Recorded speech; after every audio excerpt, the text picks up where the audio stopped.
But we've got about 4 weeks, 5 weeks. So we're back in the gym again, putting in that work. The usual routine. There's nothing new except for this new merchandise. You know, I feel good, I feel relaxed. I chose some more khaki green today because it represents war. You know what I mean? Let's get it in. Feeling like I'm ready for the job. Got the pedal to the metal. I've been grinding non-stop, killing every instrumental, and I knew just what I wanted. Now I gotta go and get it, and I'm never looking back. Only looking where I'm headed, and I died it for a minute, trying to get another one. So now I can never settle. Gotta be one of the best. Got me feeling like Marcelo. See where we're at. I think as a heavyweight, you do have to focus on your weight. Bit better. I think that's better. 111.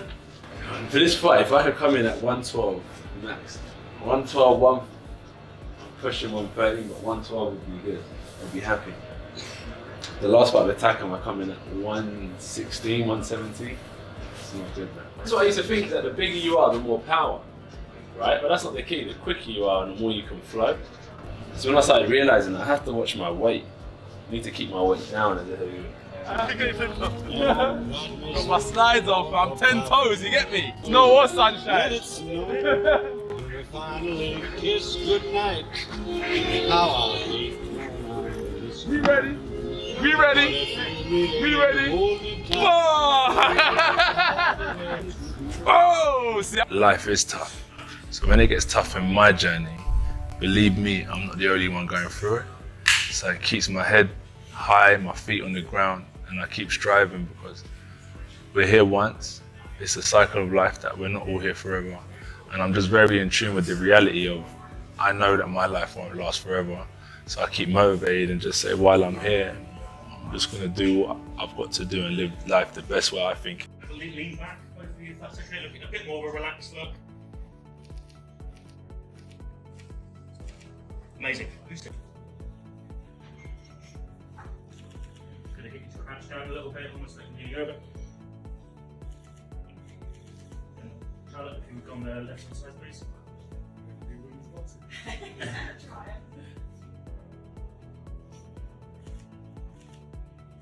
And there's one last one. One more. There you go. Perfect. One last one. Great. Thank you. Appreciate your time.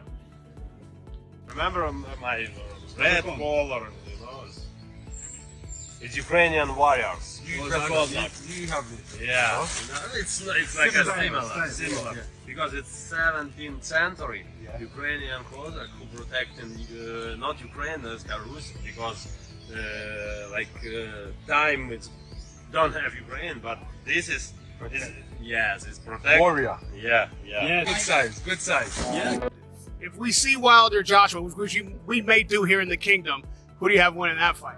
Woo! Joshua's punches he punches pretty hard, but Wilder punches pretty fast. Yeah. Nobody expected Anthony Joshua to return just 2 months after the tragic car crash that claimed the lives of 2 of his closest friends and trainers. But over the past few days, AJ has been making headlines again, and excitement is building as a return to the ring later this year now appears increasingly possible. Joshua has also struck up an unexpected bond with Oleksandr Usyk, with the two going viral on social media after being spotted training together in the gym. We drink. You like coconut? Yes, you like. We drink cold coconut with ice and music. Reggae. Yeah. No long step. No tension. No tension. Long, yeah.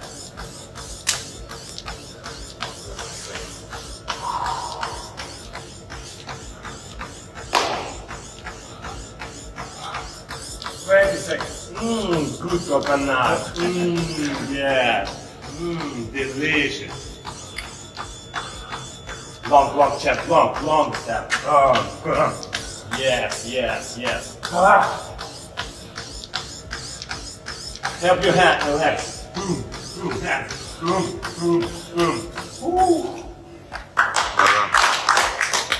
Seeing these two training together feels strange and unexpected. Two of the biggest names in heavyweight boxing are now working side by side. It is easy to forget that Usyk handed Anthony Joshua back-to-back defeats just a few years ago, making this partnership even more surprising. Speaking in a recent interview, Usyk explained why they teamed up. As he prepares for his crossover bout with Rico Verhoeven, he wanted high-quality rounds in the gym. But if you think Joshua was only there to spar, there was much more to it than that. Joshua has come over for the event this evening. You have shown him around Ukraine. What did you show him and what went on last night? We saw the videos of the dinner together. How was that? I show Anthony my national food, my culture, Ukrainian music, church, my church, and place for me, important for me place, and Maidan is like now is like a memorial, not only Ukrainian, who help Ukrainian, who protect Ukrainians, UK guy, European, USA, Australia, all world. Yeah, we speak with Anthony, and he say, oh, listen, this is young guy, it's 2000 years, 25, 26, 19 also, 45, it's, then you, oh my God, it's a big problem. I say, yeah, brother, it's a big problem. But Anthony like Ukrainian foods, like a borscht, borscht. I very appreciate what Anthony here. Now is my big brother. It's not rival. It's not my rivals. It's not my opponent.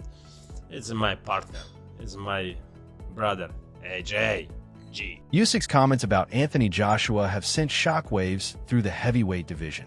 The Ukrainian revealed his desire to support Joshua and help him rebuild his path back to the top. AJ has gone more than 4 years without a world title, and Usyk believes he can help guide him toward another championship run, with the ultimate goal of becoming undisputed by 2027.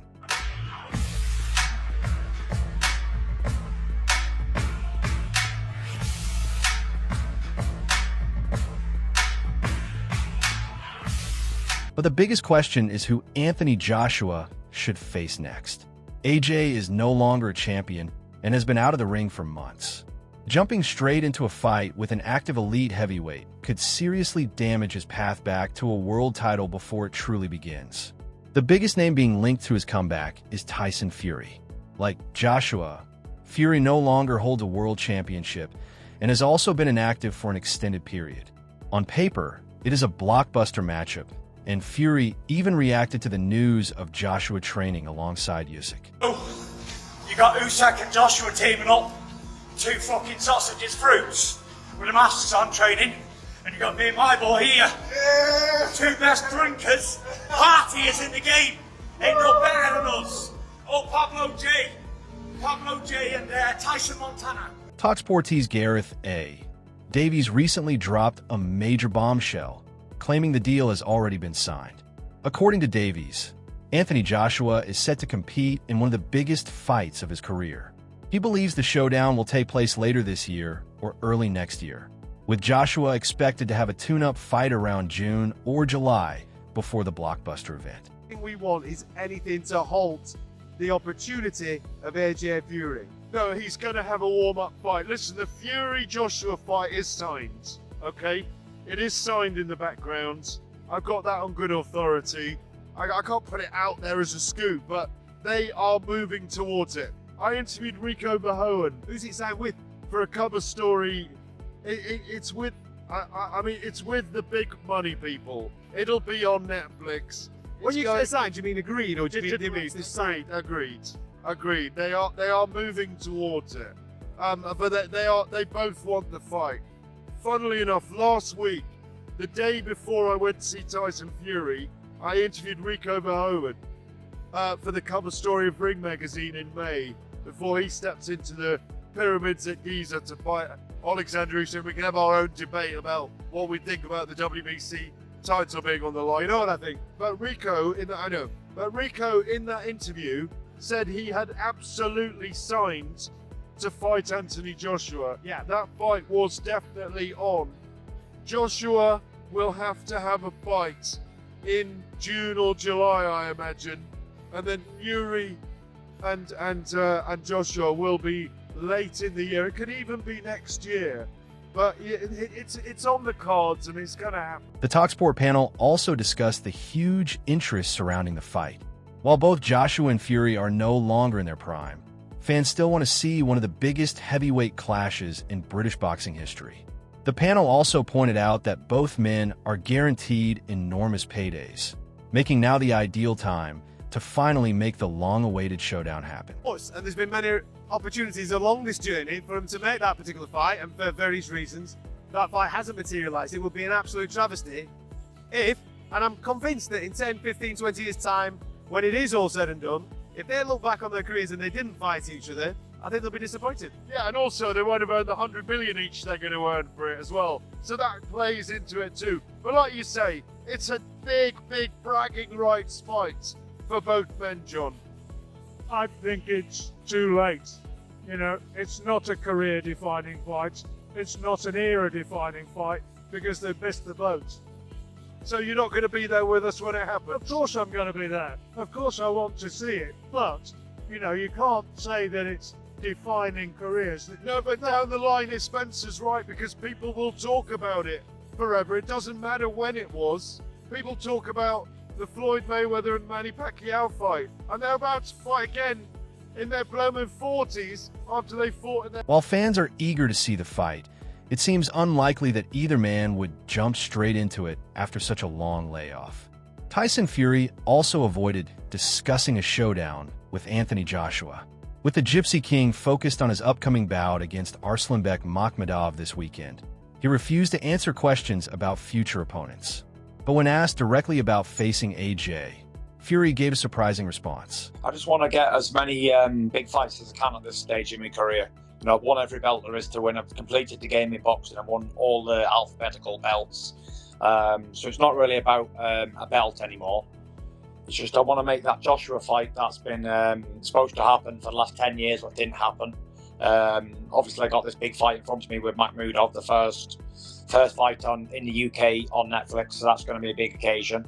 And then we don't know what the third fight might be this year. I'm aiming for 3 fights this year. Maybe if it's a good fight between me and AJ, which I don't think it will be. It won't be. It'll be a blowaway. Then a rematch, but if not, then we'll see. We'll see. You know, it's like I said at the beginning of this interview, it's an end of an era. You know, I turned pro in 2008. Most of these guys were still in the nappies when I was #1 ranked in the world, fighting at Madison Square Garden in 2012. They were still boxing amateur. So yeah, I've been in this game a long time, and for me, boxing's not a sport. Boxing's my life. It's the only thing I know how to do, and I've tried. God knows I've tried to retire so many times. I believe it's 5 times. The Gypsy King did not sound overly interested in facing Anthony Joshua. Instead, he appeared more focused on securing a rematch with Oleksandr Usyk than taking part in the biggest all-British heavyweight showdown. However, during a separate conversation with Lennox Lewis and David Haye, Fury admitted he still liked the idea of fighting Joshua. He also repeated his goal of boxing 3 times in 2026, but even then, a second fight with Usyk seemed to rank higher on his list than a clash with AJ. Wait for the folks that concentrate on my own guy here and see where this goes. Yeah. Because I've had 2 fights with him. He's beat me fair and square twice, I think. I can't do any more. So, as far as I'm concerned, that's closed for now. I'm going to concentrate on this big Russian fella and then Anthony Joshua, and then maybe have the third fight. I want 3 fights this year, Lennox. If I'm back, I want a real go at it. I don't want to be inactive. I want to have a real run this year, and I want to do April, maybe September and December. So maybe Usyk will be that December fight, but if it's got to happen, it's got to happen here. I'm not going abroad again, no way. It's got to happen here. Tyson Fury may not have completely ruled out a fight with Anthony Joshua, but if that matchup does not happen next, AJ still has several options. A showdown with Deontay Wilder could serve as a huge comeback fight, and the perfect test before Joshua eventually pursues a blockbuster clash with Fury. You know, it's good to be in the same room with him, to see him face to face. You know, it's been a long time coming. I wish you nothing but the best, bro. And hopefully soon we can get it on in the ring and get the people what they want once and for all. But I wish you nothing but the best, even if it doesn't happen. But I believe it's gonna happen. I believe it will. It's about that time. But even if it don't, I wish you nothing but the best, nothing less. The Bronze Bomber already has a long-standing rivalry with Anthony Joshua, and he recently renewed those calls after his win over Derek Chisora. During the post-fight press conference, Wilder said he is willing to face anyone in the heavyweight division and spoke confidently about cleaning out the weight class. But among all the possible opponents, he made it clear that Joshua remains one of the fights he wants most. Exchange a few words with Anthony Joshua. It wasn't an exchange. I mean, it wasn't a few words. You know, I dapped it up with him and I said, now let's get it on. And it was simple as that. Does that imply you want next, Deontay? I'm ready for whoever, you know. It's whoever. As long as these guys is in the heavyweight division, I'm here. You know, like I said, you can call me Mr. Clean because I want to clean up the whole division. The heavyweight division is nothing without Deontay Wilder. The character that I bring, the things that I say. What other fighter you know make things go viral? From the things that he say from different interviews and stuff, I don't know not one. You know, and with that being said, you need that type of character. Somebody that's real, somebody that's passionate about what he say.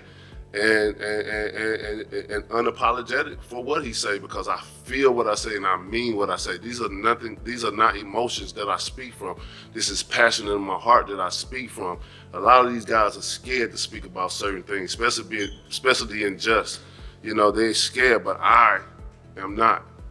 I'm not afraid, and a lot of people do things to stay relevant, but you know, all my accomplishments, most of my accomplishments have been set in stone within the statute, so I don't have to do much to stay relevant, because when I die, I'll always be remembered. The boxing world is buzzing about this potential matchup. On 3 knockdown rule, Mario Lopez and Steve Kim broke down a possible showdown between Anthony Joshua and Deontay Wilder. Lopez questioned Joshua's recent form, saying he failed to impress and looked vulnerable during his win over Jake Paul.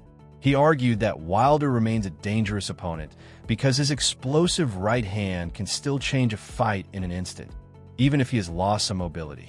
Kim agreed, adding that Joshua's tendency to fight without sustained pressure could give Wilder the room he needs to unleash his power. While both heavyweights are past their peak, the hosts agreed a fight in England would still sell out a massive stadium. In their view, chasing the Joshua fight makes the most financial and competitive sense for Wilder's team. The Joshua fight is interesting because based on what we saw last with Joshua, who I don't want to say was struggling against Jake Paul, but I didn't see anything to really impress me to think that this is going to be a cakewalk for Joshua either. I thought he was missing wildly, no pun intended, and against Wilder, he obviously has much more, and then he's been looking chinny too, Joshua, so he's always got, I think it's a very interesting fight. I honestly think Wilder's a live dog in that fight. Am I crazy? No, you are not, because you are absolutely right. Although he was really never in any danger of losing to Jake Paul. He didn't look great. I didn't say to myself, wow, that's an elite heavyweight. It's exactly right. I didn't. And let's face it, the last time he faced a real guy, he kept running in the right hands from Dubois and getting flattened. And that's what I'm saying, There were Kim. times when Wilder threw right hands that I don't even think he meant to throw, just reflexively. He still has some sizzle and some heat on the right cross. Now, are his legs there? Not really. Is he a little bit flimsy?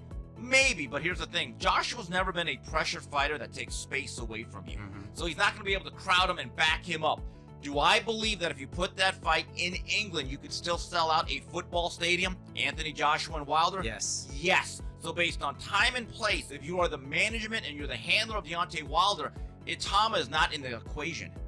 It's only Anthony Joshua. The heavyweight division is finally coming back to life. For the first time in months, boxing's biggest names are preparing to make 2026 a huge year. Oleksandr Usyk is set to face Rico Verhoeven. Tyson Fury wants to fight 3 times, and Anthony Joshua is back in training with several major opportunities on the horizon. So, who do you think AJ should fight next? Will we finally get the long-awaited all-British showdown with Tyson Fury? Let us know your predictions in the comments below. That's all for today's video. If you enjoyed it, don't forget to like, subscribe, and turn on notifications so you never miss our latest uploads. Thanks for watching, stay tuned, and we'll see you in the next video.